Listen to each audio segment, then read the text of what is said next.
ನಾನು ಸಿಎಂ ಸ್ಥಾನದ ಆಕಾಂಕ್ಷಿ ಅಲ್ಲ, ನನ್ನ ಬಗ್ಗೆ ಸುಳ್ಳು ಸುದ್ದಿಯನ್ನ ಹಬ್ಬಿಸ್ತಾ ಇದ್ದಾರೆ ಅಂತೇಳಿ ಸಚಿವರಾಗಿರುವಂತಹ ರಾಮಲಿಂಗಾರೆಡ್ಡಿ ಅವರು ಹೇಳಿಕೆಯನ್ನ ಕೊಟ್ಟಿದ್ದಾರೆ. ಸಾರಿಗೆ ಸಚಿವರು ಈ ಬಗ್ಗೆ ಸ್ಪಷ್ಟನೆಯನ್ನ ಕೊಟ್ಟಿದ್ದಾರೆ. ಜಾಲತಾಣಗಳಲ್ಲಿ ಸುಳ್ಳು ಸುದ್ದಿಯನ್ನ ಹಬ್ಬಿಸ್ತಾ ಇದ್ದಾರೆ. ರಾಜ್ಯದಲ್ಲಿ ನಮ್ಮ ಸರ್ಕಾರ ಸದೃಢವಾಗಿದೆ, ಸದ್ಯ ಮುಖ್ಯಮಂತ್ರಿ ಸ್ಥಾನ ಖಾಲಿ ಇಲ್ಲ, ನಾವೆಲ್ಲರೂ ಒಟ್ಟಾಗಿ ಪಕ್ಷವನ್ನ ಬಲಪಡಿಸಬೇಕು. ಫೇಸ್ಬುಕ್ ಪೋಸ್ಟ್ ಮೂಲಕ ಸಾರಿಗೆ ಸಚಿವರಾಗಿರುವಂತಹ ರಾಮಲಿಂಗಾರೆಡ್ಡಿ ಅವರು ಸ್ಪಷ್ಟನೆಯನ್ನ ಕೊಟ್ಟಿದ್ದಾರೆ. ಸಾರಿಗೆ ಮತ್ತು ಮುಜರಾಯಿ ಸಚಿವರಾಗಿರುವಂತಹ ರಾಮಲಿಂಗಾರೆಡ್ಡಿ ಅವರು ಸಿಎಂ ಸ್ಥಾನದ ವಿಚಾರಕ್ಕೆ ಸಂಬಂಧಿಸಿದಂತೆ ಸ್ಪಷ್ಟನೆಯನ್ನ ಕೊಟ್ಟಿರುವಂತದ್ದು. ಫೇಸ್ಬುಕ್ನಲ್ಲಿ ನಾನು ಮುಖ್ಯಮಂತ್ರಿ ಸ್ಥಾನದ ಆಕಾಂಕ್ಷಿ ಅಲ್ಲ ಅಂತ ಹೇಳಿ ಸ್ಪಷ್ಟನೆಯನ್ನ ಕೊಟ್ಟಿದ್ದಾರೆ.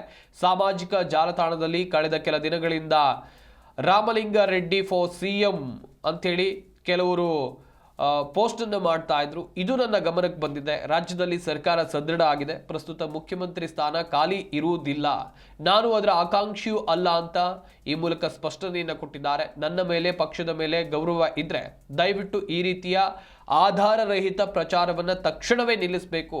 ಮಾನ್ಯ ಮುಖ್ಯಮಂತ್ರಿಗಳ ನೇತೃತ್ವದಲ್ಲಿ ನಮ್ಮ ಸರ್ಕಾರ ಉತ್ತಮವಾಗಿ ಜನಪರ ಕಾರ್ಯಗಳನ್ನು ಮಾಡ್ತಾ ಇದೆ.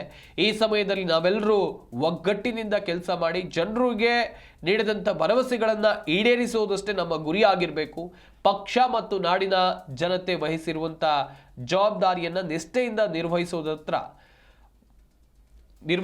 ಮಾತ್ರ ನನ್ನ ಗಮನ ಇದೆ.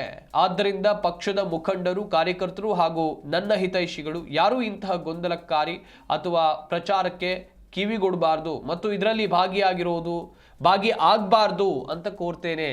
ಹೀಗಂತ ಪೋಸ್ಟ್ ಮೂಲಕ ಸ್ಪಷ್ಟನೆಯನ್ನು ಕೊಡುವಂಥ ಕೆಲಸವನ್ನ ರಾಮಲಿಂಗಾರೆಡ್ಡಿ ಅವರು ಮಾಡಿದ್ದಾರೆ.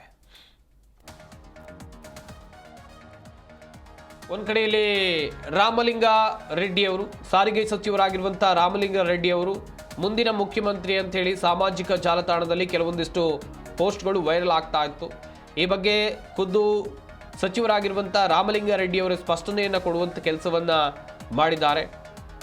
ನಾನು ಸಿಎಂ ಸ್ಥಾನದ ಆಕಾಂಕ್ಷಿಯಲ್ಲ, ನಮ್ಮ ಸರ್ಕಾರ ಸದೃಢವಾಗಿದೆ, ರಾಜ್ಯದಲ್ಲಿ ಮುಖ್ಯಮಂತ್ರಿ ಸ್ಥಾನವೂ ಕೂಡ ಖಾಲಿ ಇಲ್ಲ, ಹೀಗಾಗಿ ಪಕ್ಷ ವಹಿಸಿರುವಂಥ ಜವಾಬ್ದಾರಿ ಹಾಗೆಯೇ ಜನರಿಗೆ ಕೊಟ್ಟಂಥ ಭರವಸೆಗಳನ್ನು ಈಡೇರಿಸುವಂಥ ನಿಟ್ಟಿನಲ್ಲಿ ನಾನು ಕೆಲಸ ಮಾಡ್ತೇನೆ ಅಂತೇಳಿ ರಾಮಲಿಂಗಾರೆಡ್ಡಿ ಅವರು ಹೇಳಿಕೆಯನ್ನು ಕೊಟ್ಟಿದ್ದಾರೆ.